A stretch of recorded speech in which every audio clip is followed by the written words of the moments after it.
মীন পালনত ৰাসায়নিক দ্ৰব্যৰ অপপ্ৰয়োগ ৰোধ আৰু জনস্বাস্থ্যৰ সুৰক্ষাৰ লক্ষ্যৰে হাজোত গুৰুত্বপূৰ্ণ সজাগতা সভা।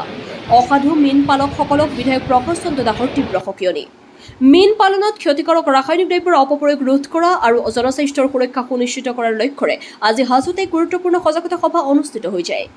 হাজোৰ চুৰেন্দাক স্বায়ত্তশাসিত মহাবিদ্যালয়ত অনুষ্ঠিত এই সভাত মূলতঃ বিজ্ঞানসন্মত আৰু পৰিৱেশ অনুকূল মীন পালন পদ্ধতি গ্ৰহণৰ প্ৰয়োজনীয়তাৰ ওপৰত বিস্তৃতভাৱে আলোচনা কৰা হয়। সভাত মীন পালনত ব্যৱহৃত বিষাক্ত ৰাসায়নিক দ্ৰব্যই জনস্বাস্থ্য আৰু সামগ্ৰিক পৰিৱেশৰ ওপৰত পেলাব পৰা মাৰাত্মক প্ৰভাৱৰ বিষয়ে আলোকপাত কৰা হয়। জিলা মীন বিষয়া ডাক্তৰ সঞ্জয় শৰ্মাই এটা পাৱাৰ পইণ্ট প্ৰেজেণ্টেশ্যনৰ জৰিয়তে মাছ উৎপাদনত ৰাসায়নিক দ্ৰব্যৰ অপপ্ৰয়োগ আৰু ইয়াৰ কুফলসমূহ দৃশ্যমান ৰূপত দাঙি ধৰে।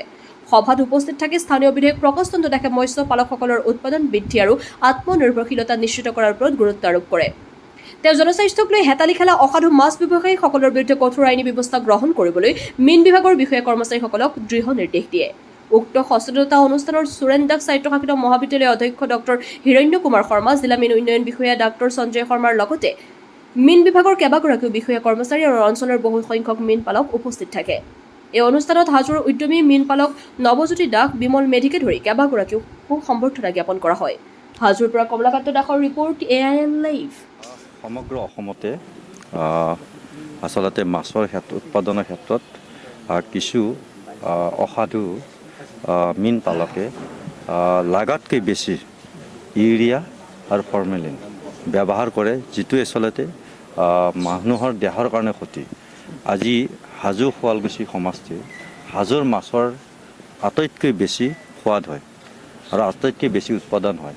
আজি হাজো শুৱালকুছি অঞ্চলৰ, বিশেষকৈ হাজো অঞ্চলৰ যিসকল বেছিভাগ মীন পালকৰ কিছুমান লাভৰ বেছি আশাৰ কাৰণে ইউৰিয়াৰ লগতে ফৰ্মেলিনৰ নিচিনা কেমিকেল ব্যৱহাৰ কৰে, যাৰ কাৰণে কি মাছৰ কোনো সোৱাদ নোহোৱা হৈ গৈছে।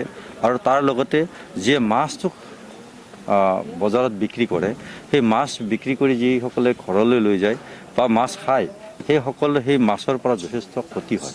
আৰু সেইকাৰণে আমি মীন বিভাগৰ লগত বিশেষভাৱে আজি কিছুদিন আগত আমি আলোচনা কৰিছিলোঁ যে মীন পালকসকলক আমি মাতি আনি ভাল ধৰণে বুজাব লাগিব আৰু যাতে এনেকুৱা ধৰণৰ ক্ষতিকাৰক কেমিকেল ব্যৱহাৰ নকৰে তাৰ প্ৰতি সকলোকে সজাগ কৰা, আৰু যদি কৰেও কোনোবাই ৱাৰ্ণিং দি বা তাৰ বিৰুদ্ধে যি আইনগত ব্যৱস্থা আছে আইনগত ব্যৱস্থা লোৱাৰ কাৰণে মই বিভাগীয় বিষয়াক, বিশেষকৈ জিলা মীন উন্নয়ন বিষয়াক মই নিৰ্দেশ দিছিলোঁ। আৰু আজি হাজো চুৰেন্দাস মহাবিদ্যালয়ত এই সজাগতা সভা অনুষ্ঠিত কৰা হৈছে। ইয়াত মীন পালক, লগতে সাধাৰণ ৰাইজ, আন সমাজ সচেতন ব্যক্তিসকলে ইয়াত আছে।